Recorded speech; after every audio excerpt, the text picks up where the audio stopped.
entertainmentbuddha.com. Okay, she's live. Let's go.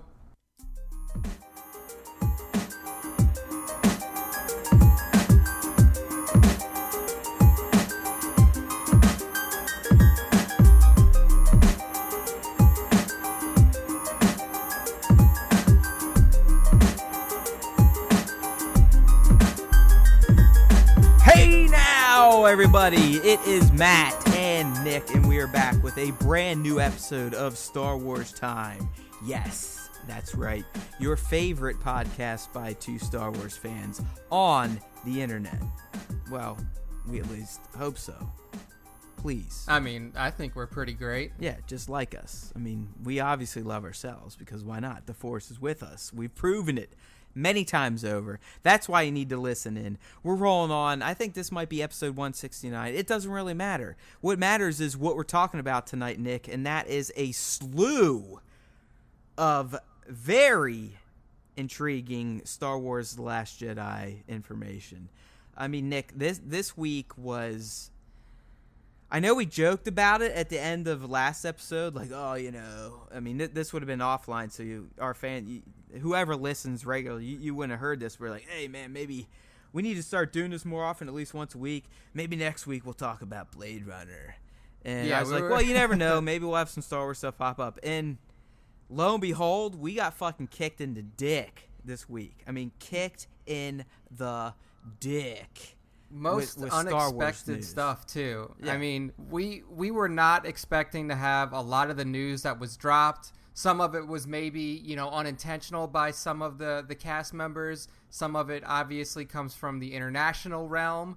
So lots of different news sources, lots of different types of news. And then even for this cast, it's not just about one Star Wars movie. We're going to be talking about two for a little bit. So, you know, at the end of the week, before we fired up the cast, I mean, me and Matt were pretty damn surprised by the amount of news that we have to talk about in this cast. So let's kick it off. All right, dude. So, as Nick said, there's a lot to talk about. And it's deep shit. I mean, this isn't just one-off rumor bullshit. I mean, we're talking about Lucasfilm took advantage of Game 7 of World Series and dropped a 45-second trailer that was, from the get-go, the best spot we've seen yet for The Last Jedi. But Nick and I, we're going to contain ourselves a bit. We're going to hold that till the end of the cast because we want to get through what we consider the smaller stuff. But honestly, in terms of The Last Jedi, some of this stuff is not small at all. So we're going to do our best to not go down too many tangents to kind of keep things on pace. Because we know, like ourselves, you're human. You don't want to spend all day listening to us, probably. We'd love for you to. But sometimes we can extend things. So hopefully we'll stay on track. But that's probably not going to happen. That's just how we roll because the Force is with us. We are Jedis. We're gray Jedis, right? I mean, we're a little bit of this, a little bit of that. I love the look of... definitely a little bit of light and a little bit of dark. We flow with the Force. That's where I'm not going to lie. I've always loved the look of the Empire. That fucking clean militaristic look to me has always spoken to me. But deep down, I've always been a good guy. You know what I mean? So. Oh, yeah. I mean, I always used to say that if I was a Force user, I'd probably be a dark side Force user because I couldn't adhere to that strict Jedi way of doing things. Like, it's just too narrow, too straight down the line. That's just not me. Like, I would want to use Force lightning and explore the dark side. So I would be in the but dark you know, to like gray their ships. I mean, outside of the X-Wing and the Falcon, the Rebel ships were stupid looking. Yeah, they were really like round, organic, or flat. Kind of, just not great. I mean, the triangle shape of the Star Destroyer is very, very clean. Like they're you just said. badass looking. Just incredible. So anyway, to kick off the news this week, we're going to start with some Han Solo news. I know that everybody's been eagerly awaiting news about the Han Solo standalone film. Which, by the way, Nick, it still blows my mind that they're on track for May.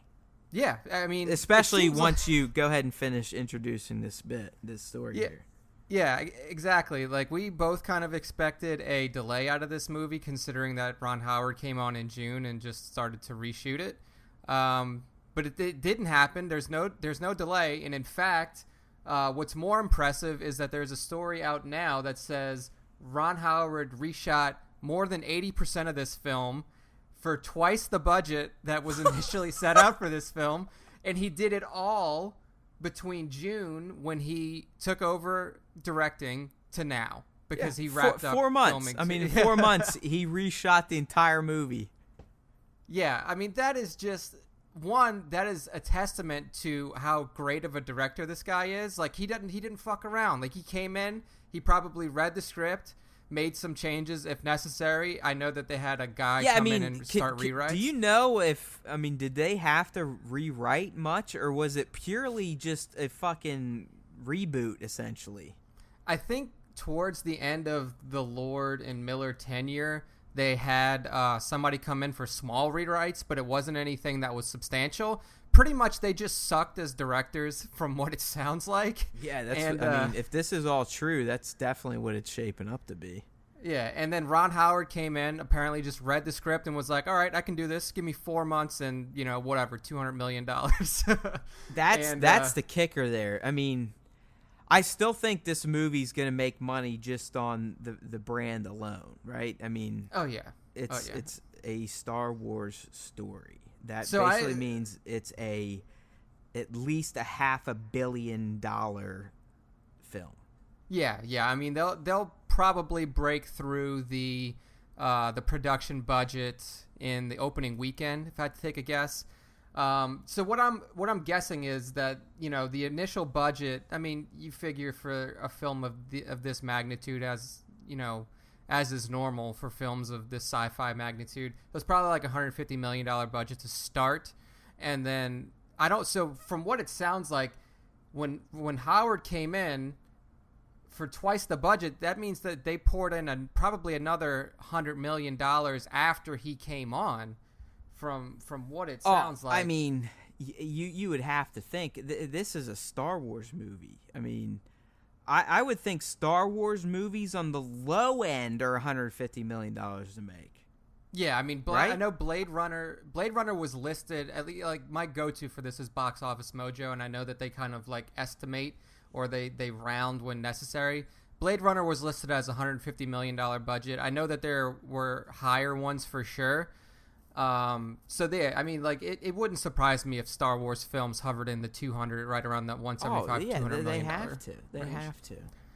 But like you said, I mean, it's well, like, I mean, guys, Rogue One, a Star Wars story, made over $1 billion. Yeah. So this is, and then Rogue One, obviously, and that's with none of the core characters, right? We're talking Han Solo, right? Solo. Yeah, I mean, we're talking Han Solo, we're talking Chewbacca, Lando Calrissian. This is $1 billion movie. I mean, Disney, of course, the rich white guys are pissed, right? We know that. Oh, yeah. But in the end, it's going to make money.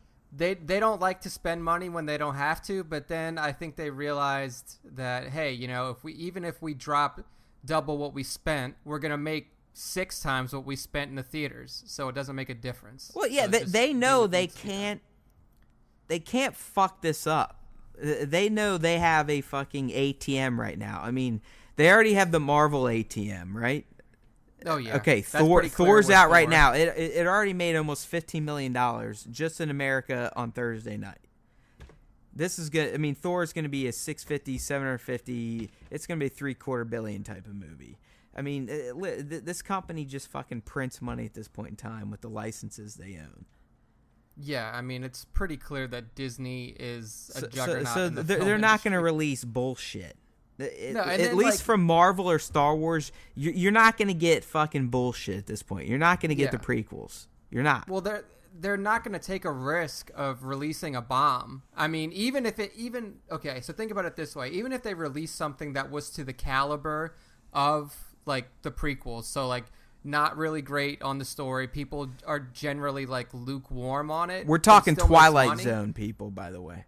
Yeah. So, like, but it still makes money. What that does is it reduces faith in the franchise because then people can point at a movie and say like, yeah, but they put out Solo and it was really kind of shitty, even though it made, maybe makes hey man, $800 million, the prequels made money. Oh yeah, exactly. That's the exact point. But a lot of people lost faith in Star Wars, even though those movies made a ton of money. So I think Disney is taking the right approach in not putting out something that they know would be mediocre just to cash in. They want to make sure that the quality does is there for that everything. still not make the fact that it hasn't been delayed impressive?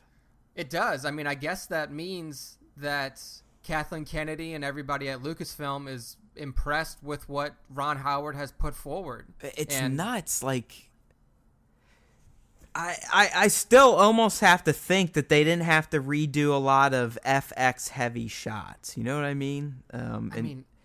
But when you hear they're redoing 70 plus 80%, how are there not VFX shots incorporated into that? Yeah, and that's why it takes so long for these movies to come out. I mean, let's face it, the Last Jedi, I think, wrapped filming in the summer of 15 or the summer of 16, right? Oh wait, The Last Jedi? Yeah. Oh yeah, that wrapped filming last year, so 16. Was it 16? Yeah, it was 16. So I think they had 8 months, or maybe a little bit. Yeah, no, they had more than 8 months for a post, but Nah, dude. Yeah, it was 16 because Force Awakens came out 15, right? Yeah. And then they had a break, but I think they went right back to filming around May or June of 16. And I think there was 7 months of principal photography. Yeah, and then right? they finished around in the fall. But I mean, the point is, I'm not exactly sure of the timeline. The point is, it takes a year from the end of principal photography, which is the camera stuff, to complete the movie because of all the fucking digital work. It's not because of the shooting, like that's done. I mean, they got that shit. The whole reason it takes these movies so long to get made are all the fucking effects. Well, what that could speak to with the Han Solo movie is that maybe it's just not heavy on effects. I mean, we know, that like for Rogue One and for Last Jedi and for Force Awakens, there were massive space battles, like huge, multiple ships, crazy. But you would have to think in a Solo movie, we're gonna see a lot of fucking piloting, right? I mean, shit. Yeah. There's definitely going to be piloting. The guy boasts of being one of the best pilots out there. Yeah, you're definitely going to get ships, and I'm not saying that you're not going to get like ships in space. And you're stuff like just that, not. You're not going to get like scaled grand battles like 100 TIE fighters coming at you. Exactly. So, and like that's the time-consuming shit is like individually having to create and animate all of these individual ships. So that's very time-consuming. Also, you don't have any lightsaber battles, I would imagine. That also takes post time. So a lot of the bigger, like grander scale. How fighting nuts would scenes, it be if they like filmed a shot of Ewan McGregor? That would be dope. Would you like get up and start fucking screaming, like possibly rip your shirt off? That would be so amazing, dude. Like well, I mean, now that we have kind of, I don't even want to say a confirmation, but like just the the announcement that a Obi-Wan Kenobi movie is being heavily thought about at Disney. I mean, to see them going out of their way and putting Ewan McGregor in the Solo film, even if it is just like, they pass him up in a bar or something, or, like somehow Han is on Tatooine, maybe he's visiting Jabba at some point, and, he crosses paths with Ben Kenobi, and it's Ewan McGregor. I mean, like, that would be just top notch, just really, really good shit. So yeah, I would really like to see that. But apparently also, like, leading up to this announcement, we all assumed that, a lot of this film was going to be usable. And even in the news, like, Lucasfilm and Disney said that a lot of the stuff that the previous directing duo had shot was very usable. But then when Howard came in and started to do the reshoots, I don't know if they noticed that, like, his directing style and what he's doing does not really mesh with what was already on film, but they decided to just pretty much scrap it all and just throw it in the vault to never be seen again. So that's like the reports of, less having to be redone initially were probably correct, but after Howard got in there and started to put his own spin on it and put his own flair on the Solo film, Disney was just like, look, we would rather not cobble together pieces from directors. Let's just let Ron do his thing. Yeah, I still find it amazing that they're still shooting to get this movie out in, you know what do we got, 7 months, 8 months? Yeah, I mean, that's what I was talking about. I mean, if this movie releases in May like it was initially slated to, or like it is slated to now, you have very little time between releases. You have the Last Jedi coming out in December, obviously, and then, I mean, you're talking about a 5-month turnaround, and you're going to be back in the theaters again for another Star Wars film, which means that's good for us. I mean, we'll have podcasts going all the time. I mean, I'm not bitching. It is just weird, though. I mean, it almost feels right to have like a full year period between Star Wars films, you know? I feel like the delay announcement is inevitable. Yeah. But I still find it odd that they haven't dropped it yet. I mean, hell, they've already came out for episode 9, but like, yo, by the way, hey, this shit's backed up. Yeah, it is delayed. They're not filming when they thought they're going to film. That's getting pushed almost 6 months. So the movie's getting pushed almost 6 months. Exactly. So, I mean, we'll see. Maybe I don't know what they're waiting for at this point. There would be no point to wait until after the release of The Last Jedi to announce a delay for Solo. That's what I mean, man. I mean, that's why it's so curious. I don't get it. I mean, fuck, I guess they're doing it, which is impressive and somewhat curious to me. Yeah, for sure. So, I mean, I guess we just have to wait and see what happens with this film. I mean, it's done. Ron Howard did his, we talked about it in a previous cast. He did his wrap-up video on Instagram. And everything seems like it's going pretty well at the moment. But we'll see. I mean, other than the tons of money that they pumped into this thing. Yeah. But yeah, I mean, get ready in May, people, because we're going to be hopping on the Millennium Falcon for a journey with Han Solo and friends. Yeah, so, I mean, as Nick and I kind of started it, we're like, oh, yeah, we're going to talk about these little topics. And we basically just spent 30 minutes on that one, so that's just how it is, my friends. All right, Nick, so let's go on the one that I think we can get through somewhat quickly, hopefully, and that is the new international poster we got this week that I believe is coming out of Japan. It's coming from an Asian country, just based on the characters on it. I'm pretty sure it's Japan, though. But we got a new poster, and the two big things about it, Nick, is they basically swap Rey for Luke. Yes. From the American or the North American poster we got. And the curious part about that is that they have Luke holding a blue lightsaber that, I mean, I think a lot of people are just going to say that, yeah, that's probably Anakin Luke's saber, but if you really look at it, you could also make an argument that it could be possibly a new one that he's crafted. Either way, it's an interesting poster because they put Rey in what has become dubbed the dark side spot.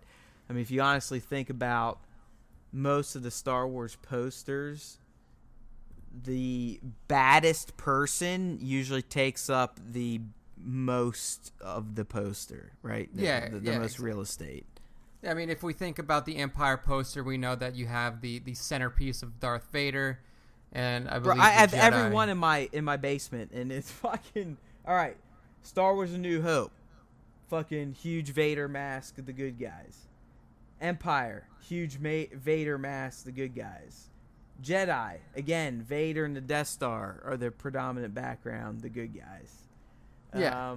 All the prequels, the episode 1, fucking Darth Maul's the entire background.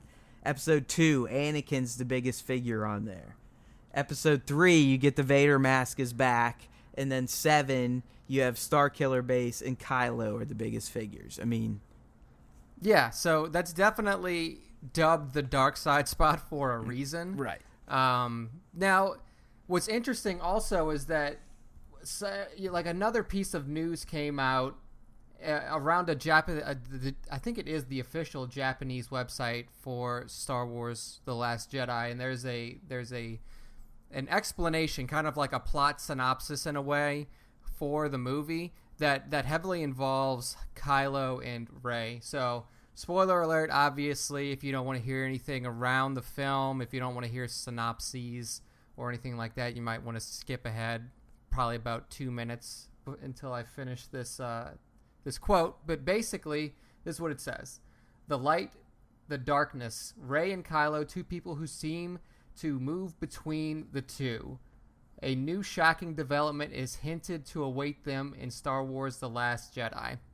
So initially, just right there, the light, the darkness, Rey and Kylo, two people who move between the two. I mean, that's basically telling you that there will be some fluctuation in the current standing of these two characters, right?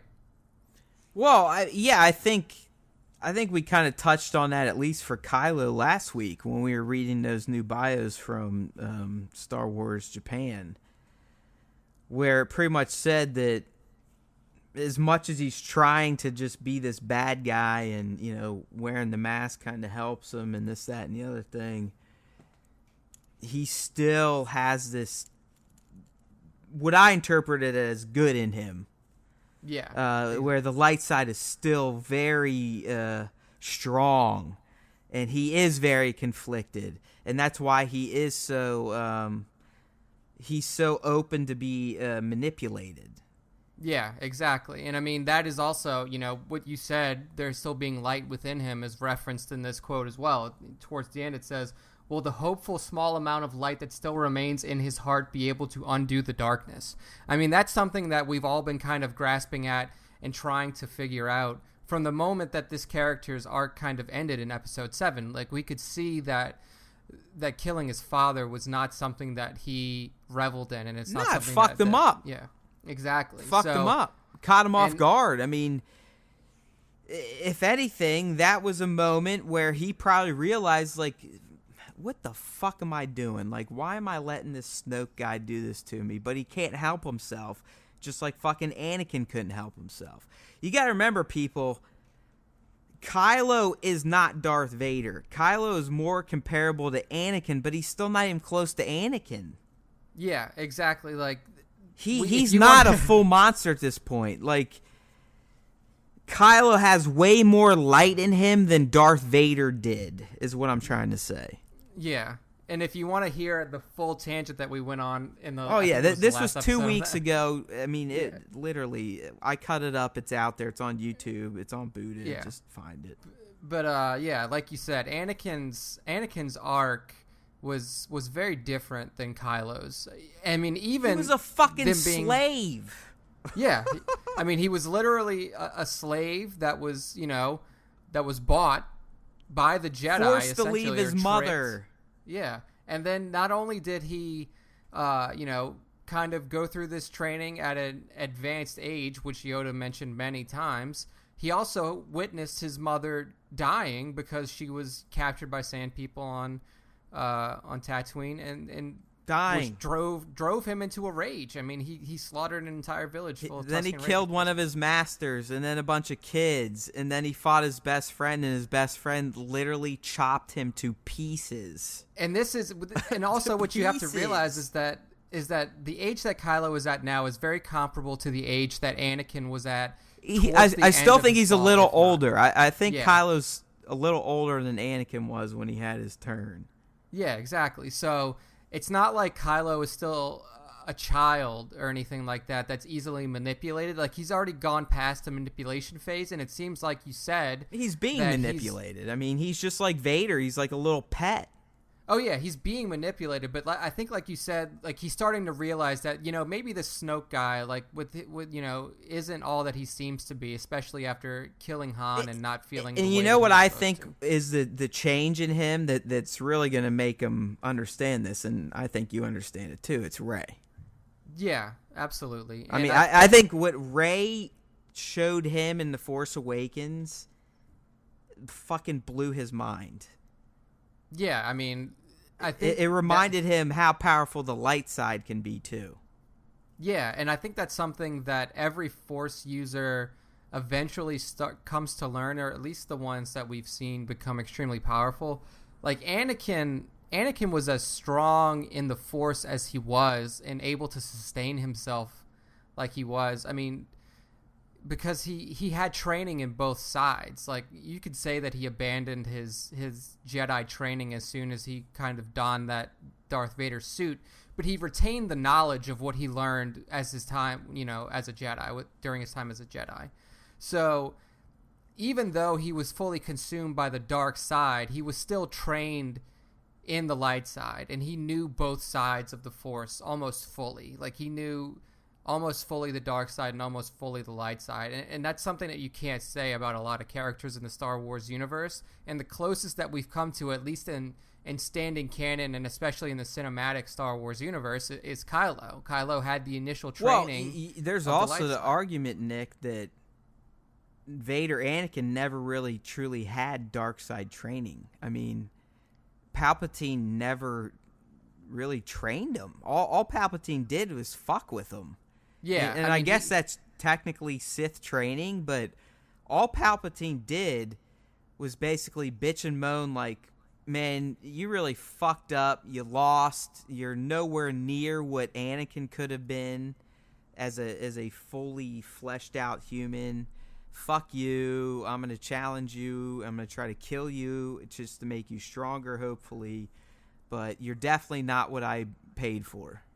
Yeah, he definitely did not have like any formal training for, the dark side or anything like that. But I think on his own, he was able to learn ways of the dark side. Maybe not as powerful, like you said, as he could have been in his full form, but he still immersed himself in the dark side and learned what he could, not only to take advantage of his newfound station and his now kind of unchained ability to learn whatever he wanted to, but also he needed to learn those dark side abilities and those dark side ways in order to try to, one, survive during his time, with the Emperor trying to kill him in various ways, and also to try to take out the Emperor himself.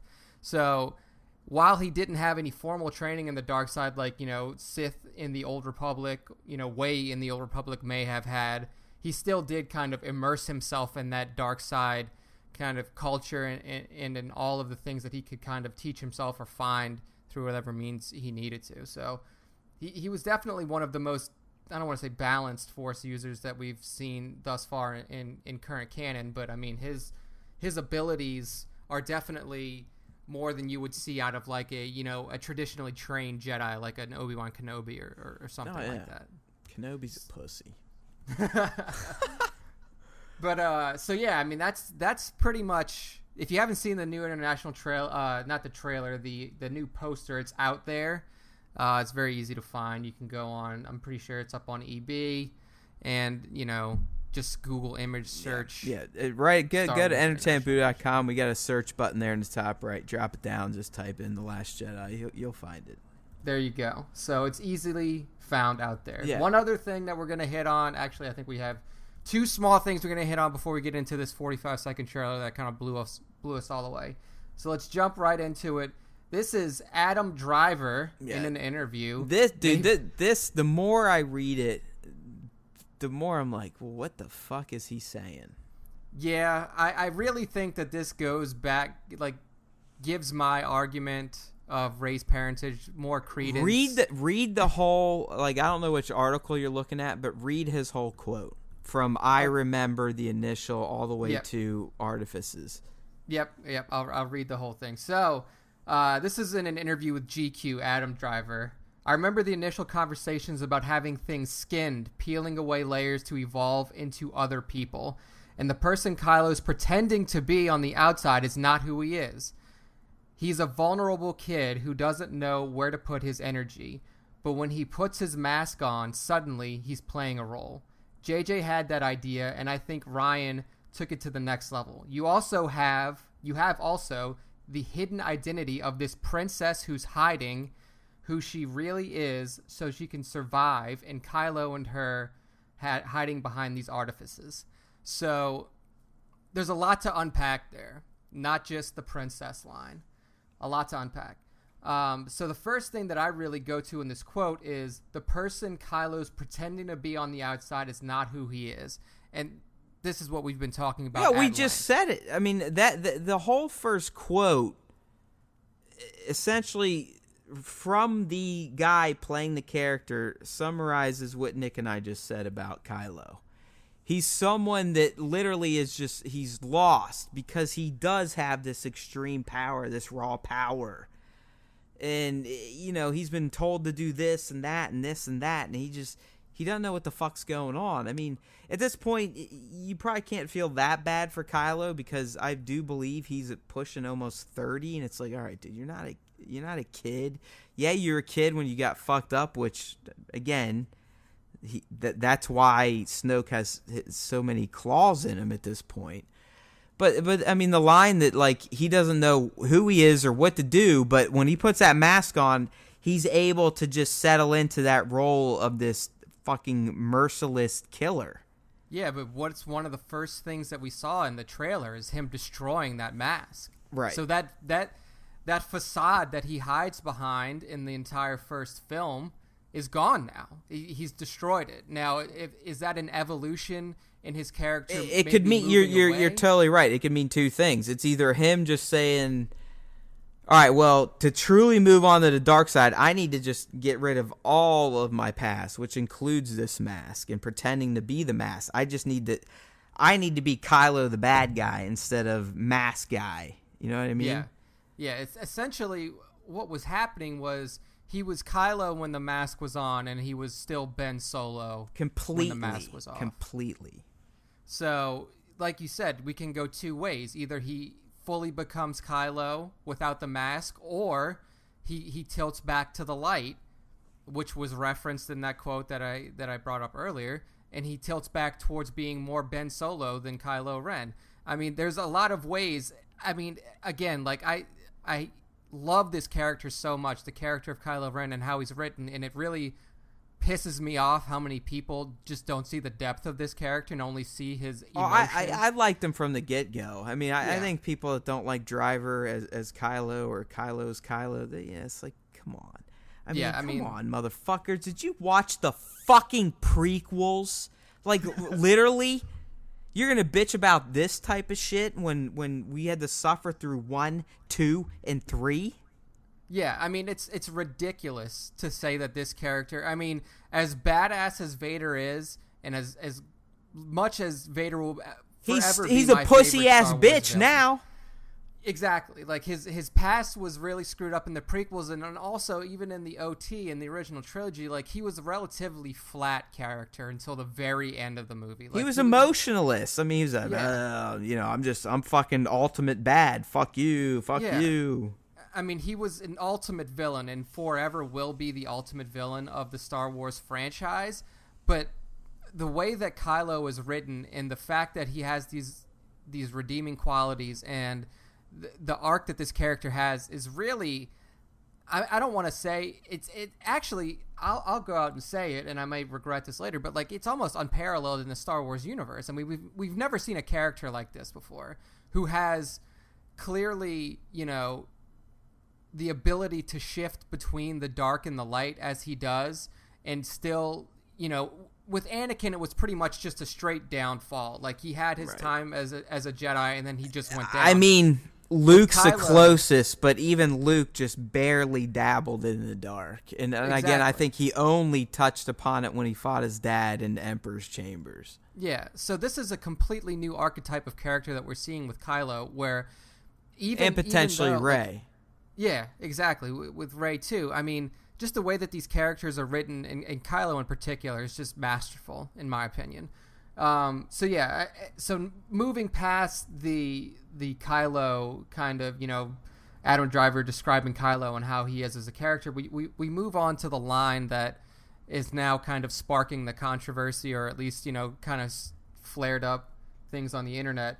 You know, the hidden identity of this princess who's hiding who she really is so she can survive in Kylo Ren and her hiding behind these artifices. So the hidden identity of this princess. Immediately, everybody pretty much knows that he's talking about Rey here. But it's not it's not that he's talking about Rey. It's the language that he uses when he talks about her, calling her a princess. What's the first thing that you think of when somebody says princess in reference to Star Wars? Well, Princess Leia. That's the only royalty we know outside of fucking Amidala. Yeah. I mean, and outside even of Amidala, Luke and Leia's mom, I mean, we don't know any other royalty. Yeah, I mean, you can reach. Isn't there a Duchess in the Clone Wars? Duchess Sabine. But she gets whacked, and you know we just learned in Rebels season 4 that there's going to be a new. I guess you could call her Queen of the Mandalorians, but I mean, she's not really a. They're not really a monarchy, is what I'm saying. Yeah, so. Legit, like pretty much when this dropped and people saw how Kylo spoke about Rey, everybody immediately moved to my point of view, which is that it's now clear that Rey is a Solo, is probably her brother or his sister. My gosh.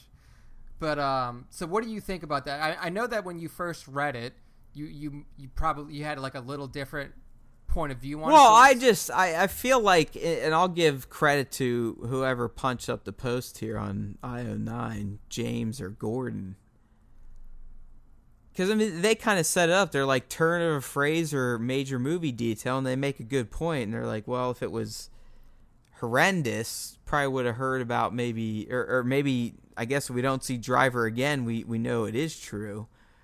But the fact that it is out and we haven't heard him being locked up, then maybe it's no big deal. But I mean, I don't see how you not spin that from being him talking about Rey.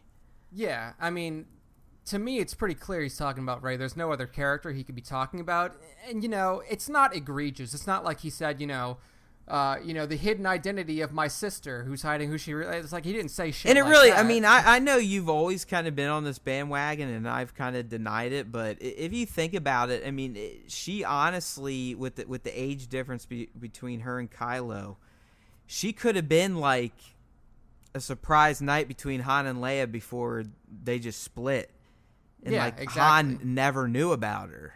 Yeah, and I've laid out the entire timeline to this a few times on the podcast. So I'll give you credit. I mean, Nick has from day one, like 2015, he said the fact that Leia went up and hugged Rey first over Chewie at the end of Force Awakens proved something fishy. Yeah, I mean, essentially from even before The Force Awakens was released in theaters, just when I saw the characters of Kylo and of Rey, my mind immediately went to, this is essentially a retelling of old EU Star Wars Jason and Jaina Solo. And it may not be exactly the same because obviously Jason and Jaina they were twins. They were the same exact age. And they were both Jedi. If you've read the old EU, you know the setup behind it. And you had Jason fall and then Jaina kind of rise up to meet him within the Jedi Order and stuff like that. So, but the way that these characters are written, and you know the paths that they have taken to reach where they are in the movies at this point, I really think that it's almost undeniable that they are brother and sister here. I mean, I'm coming to that conclusion too. It seems it's too convenient not to play them off against each other. Yeah, exactly. I mean, it's almost necessary now to have these characters be related. I mean, it would be like, I don't know. But I can buy. I guess I can buy into it more now, thinking that Leia was able to even hide it from Han. And if you understand the relationship, I mean, it does sound like once Ben was kind of lost, which could have been at 10, 11, 12. Yeah, they just kind of split. Yeah, definitely. And Rey probably is about 10 to 12 years younger than Kylo. Yeah, exactly. Like, so I could see how Leia could hide it from Han, because I'm telling you right now, based on the way Han interacted with Rey, there's no way he knew it was his daughter. I mean, I don't know. It's just I didn't see any moments between them where Harrison Ford hinted at that like this girl was special to him outside of him just being impressed with what she could do with the Falcon and her knowledge of the technology and all that stuff. Go rewatch episode 7 and then watch the moment. There's one moment when they first land at Maz's castle. They get off and he asks her name. That moment, outside of that, you're right. Like there was no special kind of interaction. But watch that moment again and then see just right when he asks her, like, you know, so what's your name, kid? And just the way he looks at her and like the way that he responds. And then immediately, but right after that, there like he almost immediately shifts his manner of speaking to her. Like he like it's almost like he caught himself. Like, oh shit, like I need to, like, this girl is just a crew member. Like I have a spot on the ship for you, dude. You know, I mean, again, I'm not gonna like go down there, but even in that same scene, who's he more concerned about by the end of that scene? I mean, Ben Solo. I mean, he didn't give a shit about Rey being kidnapped. He's like, what the fuck? Here's my goddamn kid. Fuck. Yeah, I mean, you know what I mean? I mean, he shows no reaction. I mean, Finn's the only one that reacts to Rey getting kidnapped. Yeah, I mean, you're right. You're definitely right. I don't know. I just feel like that what I mean? moment Like was you would special. think Yeah. like he would have showed more interest in like feigning that he could save Rey or something. Yeah, but and he was just as soon as he saw Ben, he was just even carrying Rey. He just looked at him like, God damn it, you fuck up. Yeah, well, and in that moment too, I mean, assuming that the timeline kind of played out how I laid it out, like Han had no serious interactions with Rey after her birth. Like it was pretty much just all Leia raising her on her own. That's kind of what I'm hitting at. Like Leia, they basically hooked up. Within a month or two, he was like, all right, I'm out. And she knew she was pregnant and just didn't say anything. Yeah, he didn't. Now, so Leia definitely knows. And then maybe Han, like maybe she had told Han at some point. Or something like, hey, Han, I'm pregnant. And he was just like, yeah, you know what? I'm done with this shit. This ain't me. I'm a smuggler. I'm out. Yeah. So again, like this line, I don't think it was anything that like Disney would consider egregious, or like Disney is gonna say like, hey guys, you know, this is bad, like how could you say this? I don't think they're gonna reprimand Adam Driver for it in any way, especially because this speculation that we're talking about is already like heavily out there, so it's not like he revealed something that people wouldn't know already. Or at least have an inkling of already. It's not like he says like, you know, my dark side trainer Luke Skywalker or something like that. Like it was already heavily speculated, and this is just like a small, very, very small hint that it could be again. So just the way the wording, and then, you know, it was a very interesting quote by Adam Driver. All right. We're not going to hang on it too long. We're going to go on to the last thing we're going to talk about before we talk about the trailer. And that is this rumored, when we say rumored, this is pretty much confirmed, attack on Luke and Rey by the Knights of Ren. So I think it was the last cast that we did. We were sitting there and we're talking about, like, where is Knights of Ren? Like, you know, we've heard about these Knights of Ren in episode 7. We also heard early in production that we're probably going to get some Knights of Ren stuff in episode 8. We remember seeing sketches, we saw screenshots, but we hadn't heard anything about them since. And now we finally hear rumors out of, what was it, an Irish Heritage Festival or something like that? Yeah. About footage being shown of, it's Kylo, Luke, Rey, the Knights of Ren, and Finn, right? Or was it Poe? No, yeah, it was Finn and Poe. So everybody on Acto during the Knights of Ren and Kylo's attack. So there's a lot to unpack here again. Like we've seen the shot in Rey's vision from episode 7 that showed an attack in the rain. We've seen very similar scenes from the episode 8 trailers that show, Rey in the rain igniting her lightsaber. We've seen, Luke kind of exhausted, laying down on the ground, wet ground, clearly in the rain.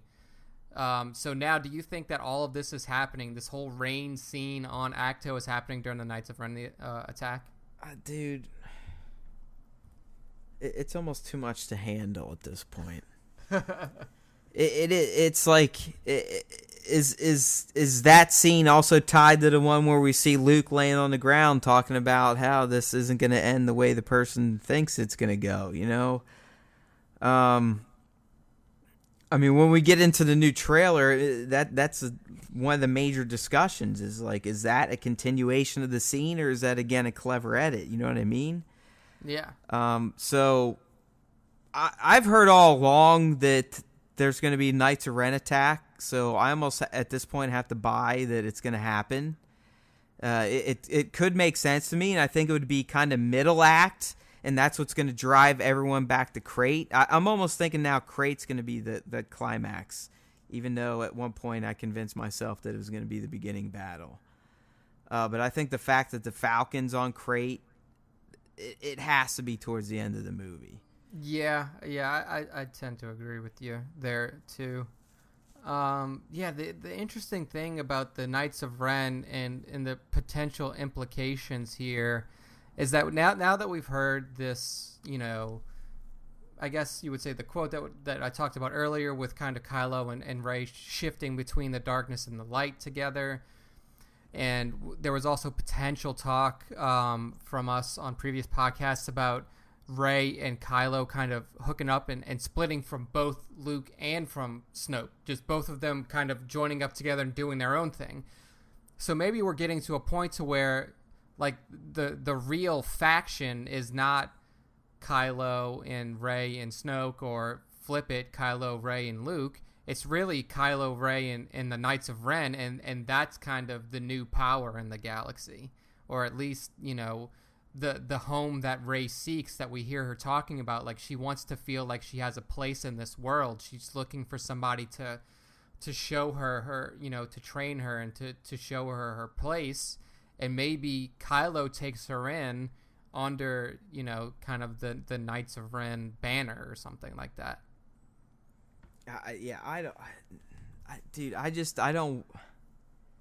I don't want it to get into that type of shit. At least not in this movie. I don't know. It's like you said. I mean, I think it leads to bad stuff for Luke, and I don't want fucking Luke to die. I mean, that's what I'm getting at. I mean, that's where it comes down to. I think at this point it's inevitable. I know you've known it all along, but I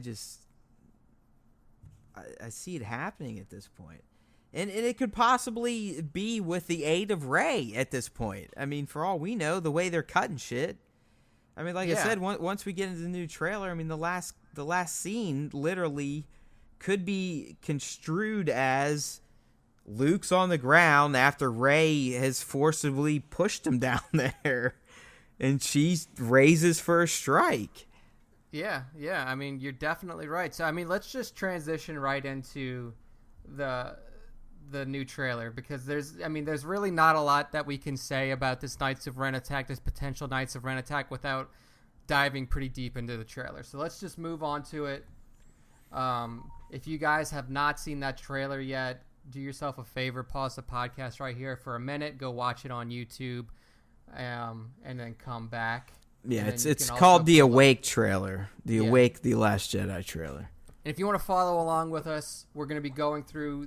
We have it on EB. We have it on EB too. So just search 10 shots or something like that. It'll come up.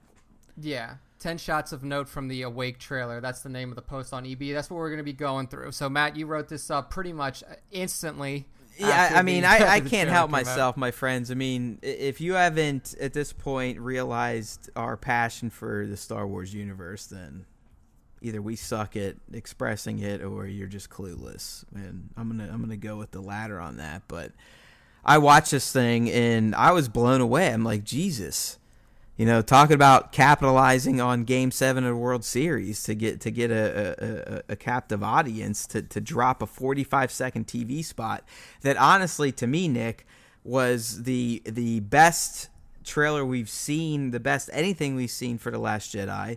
And it finally resonated with me in terms of my nostalgia for the franchise in general. So the overall, everything was big time. So, I mean, the first shot, what do we get? A glamour shot is what I'm going to call it of the Falcon. Oh yeah, I mean, you get the full body Falcon clearly sitting on. You gotta love that shit. I'm not Crate. You gotta love it. Oh yeah, beautiful shot. Shot 2 that's in this post. Now this is where we can kind of start digging into things. We get a solo shot of Luke on the bridge of the Falcon. The whole lead, I mean, wasn't even just this shot was obviously the money shot, but the whole lead up of seeing him, they have the camera behind him walking through the hallway of the Falcon, and he walks in, and you just see him look around like, yeah. I remember this, and he just instantly reaches back, doesn't even look, fucking fires her up. I mean, right when I saw that, I was like, what the fuck? I mean, in some regard, I'm kind of pissed that they showed that, because I think that is a huge, fan payoff type of moment right there. Oh, yeah. I mean, it was such a beautiful shot, and it also sets up so much speculation. I mean, just based around him being on the bridge by himself. Do you think he interacted with Chewie before this? I mean, he would have to, right? Unless Chewie somehow is not there hanging out anymore. with the Porgs or something. Yeah, I mean, what could have happened? And then if we look at his garb alone, we can see that he's wearing what we assume he's going to be wearing later in the movie. The early training scenes with Rey, he's wearing, what we would consider his old kind of Jedi garb, the white tunic with like a brownish kind of robe under it, and the hood that we saw is pretty much the same thing that he wore at the end of Episode 7. Now he's clearly wearing his darker, black tunic, black belt. It's his brown Jedi look is what we'll call it. Yeah. So this is probably happening later in the film, right? This is Act 2. I honestly think Ryan's already told us the first shot's going to be the continuation of their interaction at the end of TFA. I mean, that's guaranteed. Yeah. So I think we're going to get that. That might last 5-10 minutes. It's going to skip over and going to check in probably with the First Order and Kylo.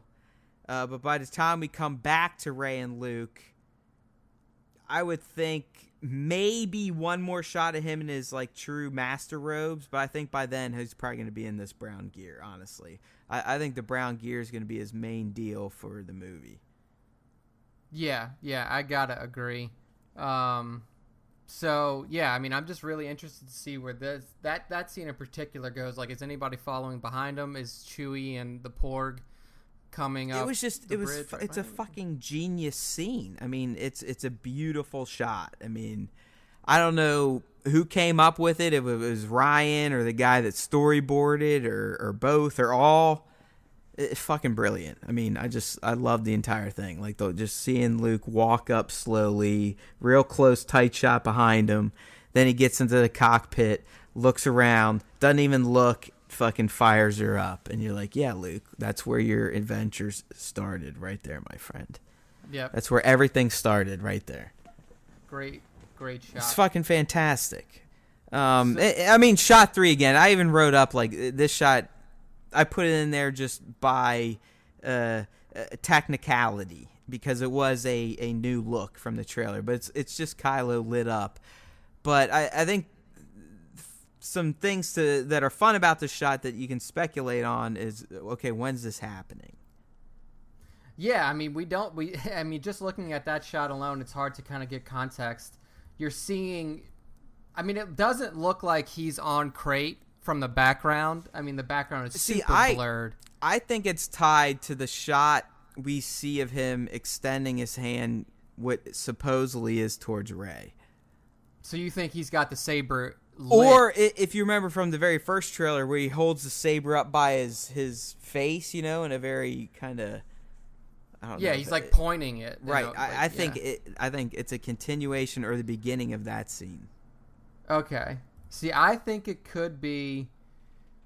I'd have to go look at that again because I can't exactly remember what's in his background there. It's white. That's what I'm saying. That there's definitely a white light behind that scene from the first trailer. That's why I think this is either a lead into it or a continuation of. Okay. My only other thought is that he's at some kind of facility. So I believe that he was standing like behind something, some sort of like. Not really an enclosure, but like a building of some kind that had like a white background to it, like you said. Or I also think that he could be in a first order capital ship, and I think that this also could be linked to, in my opinion, his lash out in the elevator when he busts his helmet, like when he completely destroys it. Yeah, this could be a moment where, like, similar to the Force Awakens, when he goes into one of his tantrums, he destroys shit. Like, he likes fucking shit up. Yeah, he lights up. It's funny when I look at this shot, when they first saw his crossblade, they're like, this isn't even real. I mean, he would just cut himself up, and you're looking at it like, how did people even come to that conclusion? Yeah, it's just because people are dumb, and they really didn't just look at the design of the saber. It is really, like, expertly crafted. I think you probably have to be slightly more careful if you wield one of these. But in the end, I think it could give you an advantage, and there's no way you're going to fucking, like, chop your own wrists off. By holding it. I mean, it's a fucking cross guard. Yeah, I mean, just look at the advantage that it won him when he was fighting Finn. Now, granted, like, Finn was not a practiced lightsaber practitioner or anything like that, but, like, when they got in close quarters, he was able to use those exhausts to singe his shoulder and really kind of give him a leg up in the fight. So, I mean, it is a cool blade in the end. I mean, it is. Oh, yeah, I definitely have to get one. I'd almost like to look at it fine-tuned red, like pure Sith red. Yeah, because it is more of like a red-orange, like a burning. It's funky. I mean, it's out of control. Yeah. All right, so this next shot, man, I mean, I just loved kind of the majesty of it because it gave us a grand look at Snoke's throne room, right? I mean, that's what we have to call this. Yeah. I mean, you know what I love, too? It's just that the background itself is just pure red. All red. It's literally his throne. All red. There's like these two floating things. I'm guessing there may even be people up there like probably not a sniper, but someone like that. So a scout of some sort. I don't know why you need that, but and then two circular platforms. Obviously the finish of Snoke's throne, and then a nice shiny Imperial like floor. Yeah. With runway lights. I mean, they even have fucking, like, runway lights leading up to it. Yeah, and just, like, that set is just fucking, it looks so good. I mean, we have Hux there as well, and then standing with Snoke's version of the Imperial so Guards. as I kind of question in the post itself, do you think this is Kylo's perspective, or could this potentially be Rey's perspective? I didn't even think about that until now. Kind of in the post I just talked about, this is more than likely like Kylo's arrival back to confront Snoke after his defeat or whatever, where he kneels down and picks up his lightsaber again. Or do you think this is Rey showing up?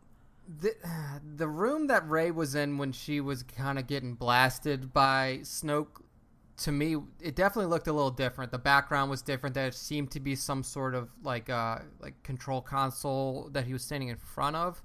That's his throne. I can tell you from the toy, dude. It has lights all over it. I know they're not very clear here, but he does have like console-like lights all over his throne for sure. Okay. I don't know, dude. I think my initial thought is that it's probably Kylo, just looking at kind of how things are. Well, you can even see like Hux looking back, like exactly. Smugly watching someone come in. Yeah, and that was my hint as well. Like, what led me to my decision was, or it could be Hux both. is. I mean, it could be Kylo returning with Rey. I mean, that that could be a possibility, right? I mean, we can't completely write that off. Yeah, it's true. Yeah. To me, it's either later in the movie, like you said, and he already has, right, or it's really right up front, and this is like right, exactly, kind of coming in. And that's kind of what that was my initial take. Like, this is our first potential introduction to not only Snoke but Kylo in this movie. Yeah, I tend to agree with that a little bit more than the other one, but we'll see. I mean, it's a really great. It's just like the framing of that shot's incredibly well done. So the next one you have up is just Luke being confused as ever. So, and I think, was this not a look of him just watching her wield a lightsaber, and he was like, Jesus, right? Or do you think that was, again, an edit? It seems like it is like that scene where she's kind of going through the motions with a lightsaber, maybe letting the Force kind of flow through her and having like somehow he's feeling effect. Just the power she's bringing or something. Yeah. Okay, so I have an interesting thought. Like, obviously this shot's pretty straightforward, just his face looking confused, but like it kind of sparked this thing in my mind, and I want to see what you think about it. So when I saw this, I was like, does this kind of show that Luke is almost disconnected from the Force? Like, my initial thoughts around Luke was that, like, he was using this time to kind of just isolate himself, but he was still kind of in, like, being one with the Force and kind of feeling it and letting it kind of flow through him in a different way than it would if he were, like, in the fray. But I almost, like, by the way that he's acting in these trailers and the way that he reacts to certain things, it almost feels to me like he could have, like, shunned the Force or, like, oh, dude, no. I think you're dead on. I mean, you're dead on. I think the whole reason he's in this exile, it's somewhat of a pity party. I mean, he also probably feels betrayed. I mean, he's like, well, what do you want of me, Force? I mean, I did what you wanted me to. I essentially sacrificed my father. I brought him back to the light. I got him to kill the supreme dark lord of the Sith. I thought I brought balance back. I was trying to rebuild the light order of the Jedi, and lo and behold, my own fucking flesh and blood turns on me at the behest of this shadowy Snoke figure who is not a Sith, but he is clearly a believer in the dark arts of the Force and is very adept at using him. So I think the Luke we're going to meet is a Luke that is utterly defeated. Yeah. He has lost faith in the Force, at least the light side of it. I mean, he clearly still understands its power, but I think he probably feels slightly betrayed by it. Yeah, and I mean, I think one thing that's important to remember is how Jedi viewed the Force is that it was a living force. I mean, that was something that Qui-Gon said in Episode 1, you know, you have to be at one with the living Force. So this isn't like a static just kind of field like some people, you know, can perceive it as. You know, it just is like this, almost like an electromagnetic field that just hangs over everything. Like, the Force is almost, you know, it has a will, and it doesn't, you know, it doesn't favor the dark or the light, but it does have like a living kind of, you know, attribute to it, and it has a will, and it will carry out its will for one reason or another. And I think what Luke is trying to figure out is why there are these ebbs and flows within the Force, and what causes totally the will he's of the like Force. He's like trying to get grounded again. I mean, that's why he eventually made it to the beginning of it all. I mean, the first ever Jedi temple, the first ever, I guess, home of the Jedi. Yeah, I mean, it's just this, I mean, his story alone is going to be just worth an entire film. I mean, I feel like at the end of the day, when this movie that's probably why they're going to whack his ass, too. I mean, maybe not. We'll see what kind of I think I'm like fully bought into your belief now. I think he's toast by the end of this movie. At the end of this one, okay. See, like, I know, like, I'm 100% sure he's going to die Like, I have no doubts about it. But like, I don't know if he's gonna die at the end of this one. And the only I think that the plan was the original plan was to have him die in this one. But I still think he's going to go out like Kenobi. Like, I don't think it's going to be like him getting bested in anything. Like, I don't think Snoke's going to best him. I don't think Kylo's going to best him, or potentially the Knights of Ren, or even Rey. I think he's going to go out willingly, knowing that he now is going to get an advantage. Yeah. This is okay. Yeah, that's something interesting to think about, especially considering that we're talking about this possibility of Rey kind of just moving away from him altogether. So do you think that even if Rey does move away from him almost completely, he would still use that sacrifice as a way to, I guess, as an indirect way of yeah, totally. himself? I mean, it could even be as far as it's an awakening for Luke. Like, okay, well, I'm dead. She was probably right. I probably should help her out. Here we go. Or it could be, again, that, you know, this could all be smoke and mirrors, and they do forge a relationship that we have no clue that's coming. And he knows, just like Obi-Wan knew, that he could serve her better as a, you know, spirit of the Force. Yeah. I almost think that that it's also going to be, I think it could be used more for Kylo, the sacrifice, and not as much for Rey, because I think the way this is leading, he's going out like Han or something similar.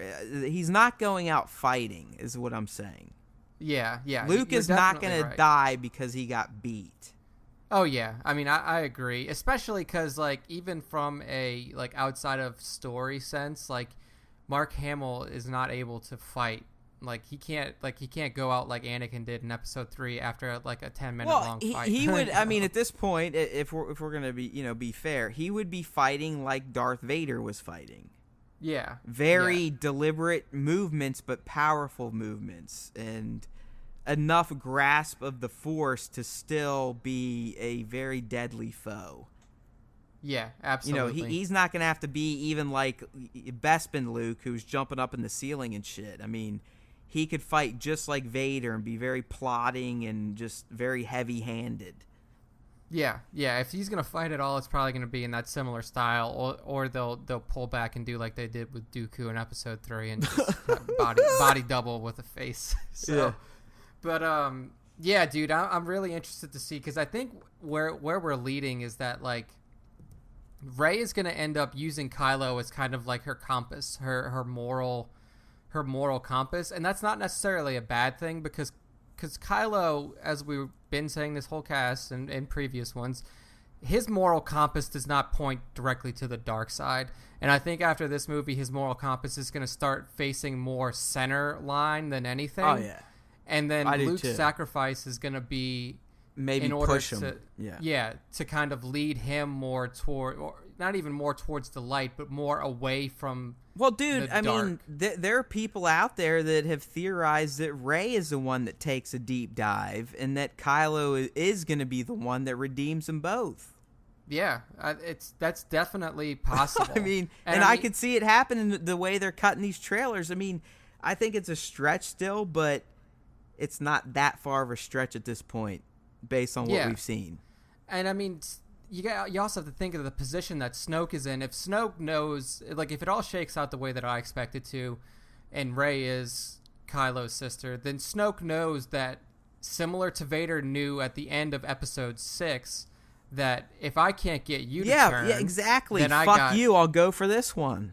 Exactly. So that scene at the end of the most recent trailer, not this new one, where Snoke is blasting her with the Force and really trying to break her, could be him, saying, abandoning Kylo as an apprentice and then taking on Rey. And then that's, when we hear the, fulfill your destiny. And so I mean, that could definitely be where we're heading to.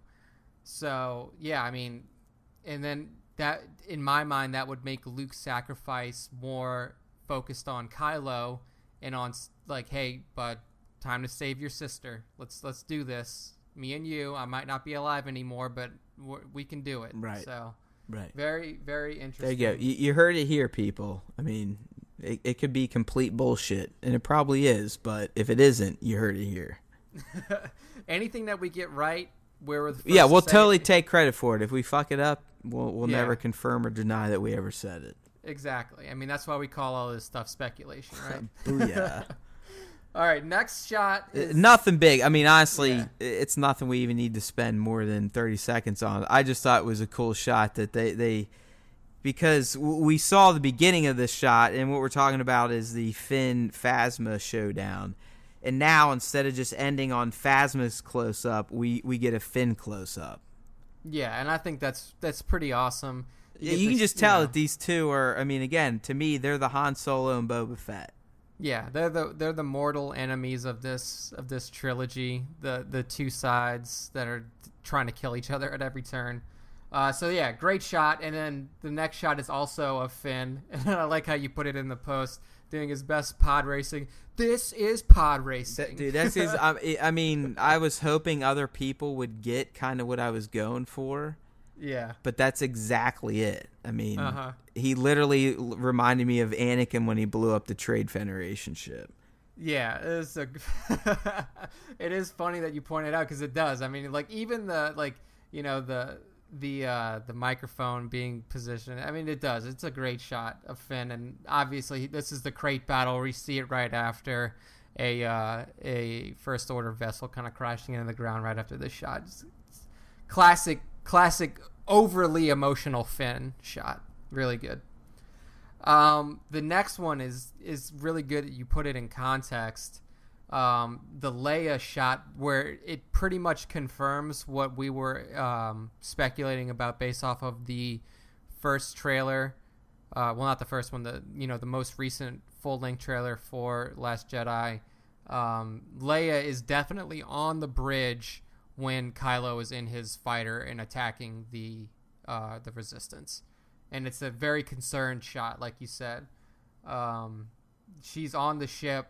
She knows that Kylo's coming after her, and Kylo also knows that the ship that he is targeting, his mother's on it. So, very powerful shot. Yeah. So, I mean, we've already seen this moment, so there really wasn't much to go into. But again, it's just reflecting like how troubled Leia is, and it's not only because she knows the Resistance is probably getting its ass kicked, because it's been confirmed within this battle going on, Snoke's fucking mega cruiser is involved, right? I mean, this thing is like gigantic. So not only is she concerned about the fact that her fucking son is leading the charge, but that her people are, they're getting fucked up. Yeah. I mean, exactly. They're losing. Yeah. I mean, it's clearly not going their way. We don't know if this is like an ambush battle by the First Order or if this is like, I guess like, an invasion or something. But definitely things are not going well for the Resistance in this moment. And Leia's life is very much in danger because of her own son. And we also, like, the shot is not in the post right now, but we do get that shot again of like Kylo having her ship targeted, and you can see in his face like tears in his eyes, the emotion coming through as he's hovering over the trigger to fire the shot. Again, it's a great moment with him and his mother. One shot here of the Falcon busting through what looks like the surface of Crate after going through those cavernous, like that cavern run that we saw in the trailer. So coming through the surface, a lot of red dust kind of busting up with it, like you call it, the Falcon geyser. Really, really, really good shot. And then the last one, the one where it's probably going to lead back into the Knights of Ren discussion. Rey with a lit Skywalker family lightsaber, we assume. And again, standing in the rain. And this is a shot where we assume she's kind of standing over a fallen Luke Skywalker. He's on the ground. And we're kind of assuming here that this is when he says, this is not going to turn out the way that you expect it. Is that so? Is that where we're going with this, Matt? Yeah, I mean, which one are we looking at? The Falcon, or we've moved on to the good shot? Yeah, to the good shot. Yeah, I don't know, man. I mean, there's so many conflicting cues in this segment, right? I really think they're trying to get us to believe that Luke is saying that line to Rey. And the line, again, is, I mean, do you know it exactly? I mean, it's basically, this is not going to go the way you think, or something like that. Yeah, pretty much. And then, in this trailer in particular, as soon as he says that, they cut right to Rey, and it's raining, it's the same tone. But to me, she's still wearing her resistance gear. So, I mean, and even my buddy, who's, he's a stunt guy out there and whatever, but he's like, dude, I think this is a continuation of Rey's vision of when she sees Kylo and the Knights of Ren. And if you look at it, it matches the tone perfectly. And the fact that she is in her early resistance garb could make more sense that it could be a vision. But there's also a scene from the previous trailer where we see Rey and Luke in a cave that's rainy, and she's wearing this resistance gear. Yeah, so I mean, dude, what the fuck? I mean, I don't know. It's what I mean. It's like, this was the most important shot of that trailer, but it's like, what the fuck? Yeah, what the fuck is it? What the fuck's going on here? The shot in the cave is definitely separated from this, because the shot in the cave, we get like a continuation of that of sorts. I believe it was in the international trailer where we get like a few more seconds of certain little things. And, like, you see her come up. Like, remember how I said that cave, you have to swim to it. And right. And you see her come up, and she's in the resistance garb, and Luke is across the pool from her. Yeah. So that scene is not the one where he's on the ground. Like, so that one is kind of removed from this one. I think what could be happening here, and there's two ways it could play out. Both of them are kind of fitting different scenarios, and one of them's fitting the one that you're kind of talking about, where it's like a camera switch. So one of them could be, in my opinion, I don't think that this is part of a vision. I think that this is the vision coming to fruition. So the vision was a dark, rainy scene. Knights of Ren are in some sort of, or in an area where it's raining, and, they're fully assembled. Now we know, like we talked about before we start talking about the trailer, that there is going to be an attack by the Knights of Ren on Acto. And we also know that Luke's going to be there, and we also know that Rey's going to be there. And possibly Finn, Poe, maybe more. If both of them are there, there could be more people. So we don't know the full extent of it, but we also can remember from that shot, I believe that there were at least a couple of bodies that were laying around the fully assembled Knights of Ren. Oh, dude, there are a ton of them, and that's where it gets fucking funky. Yeah. I mean, the shot we've seen, there were a ton of dead bodies, and we got to see a close-up kill of a dude in, like, this brimmed hat. And for what we know, there are porgs on the island, and then these, like, little kind of lizard-looking people. Yeah, definitely not the bodies that we saw on the ground. But again, like, if this attack is happening, it's, to me, if Finn and Poe are there, then they're not the only two. Like, other people are there too. Like, I don't know if they have backup. I don't know if they have like a ragtag group or whoever. Somebody else is probably going to be there, but we'll see. So my take on this shot is it could be one of two things. That Luke could be actually saying that line to Kylo, like, this is not going to turn out the way that you think, because Kylo is there to kill Luke. Again, going through the motions with Snoke, like, you have to kill this person, you have to kill this person, you have to kill this person. So, like, it could be him saying this to Kylo, like, look, I know this guy's telling you that you have to do this to continue down your dark side path, but it's not going to turn out the way that you think. So you think Luke's clearly talking to Kylo? That's what you're going with. It's one possibility. It's definitely one possibility. Yeah. But then the other one is what we see in the trailer. It's how it's set up. Luke is on the ground. He's fallen on the ground. He says, this is not going to turn out the way that you think. And then Rey is standing over him. And the way that I see this playing out is that, this would be after Rey's turn to the dark side, quote unquote, that everybody's speculating about. She goes to Snoke. We see the scene of Snoke kind of hitting her with the Force and saying, fulfill your destiny.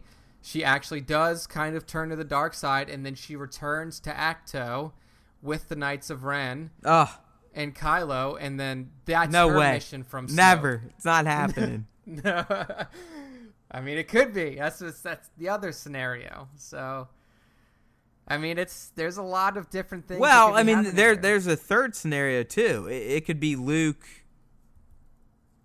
Maybe Rey's just angry, like, I need to leave, and he's like, no, and she literally gets pissed enough to draw on him, and he's like, listen, if you leave, it ain't gonna go down the way you think it's going down. Just like we talked about the direct correlation to Empire. Yeah, exactly. I mean, it's definitely there's a lot of possible things that could happen with just this one scene. I mean, it's very, very. It's clear ambiguous. that the people cutting the trailers together know what they're doing. Yeah, exactly. Like when we first saw the full story trailer, our initial reaction was like, "Holy shit, you gave away so much!" But I mean, after inspecting it, really breaking it down, and then seeing this trailer, and then seeing the international, there's still a lot of ambiguity I mean, out there. they leave it. They paint a picture that has multiple endings at this point. I mean, every scene we've seen is pretty much not going to go down in the sequence that we think it's going to go down in the movie. Yeah. There's just masterful job by the Lucasfilm group who cut this. I mean, I highly doubt that Kylo Ren is reaching out to Rey at any point in the movie. Really? You don't think that's going to happen? You really don't think that? I don't. I mean, who else is he reaching his hand out to, though? The way they shot it, I just don't feel like they're in the same environment.